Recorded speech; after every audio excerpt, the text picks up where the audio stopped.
I'll show you how to set different ringtones for different contacts on a Nothing phone.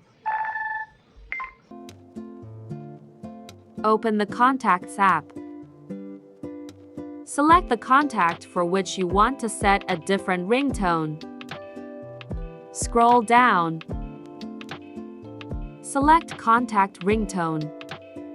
Select Settings. Tap Always. Choose a ringtone from the list.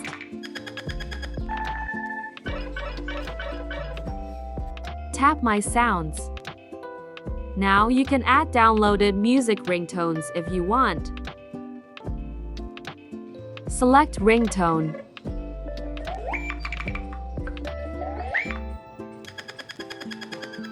Tap the tick mark above. Similarly, add a different ringtone to another contact.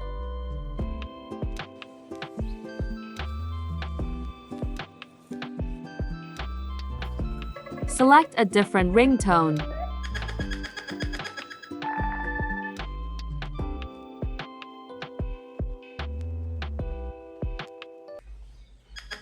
Now you can hear different ringtones for different contacts.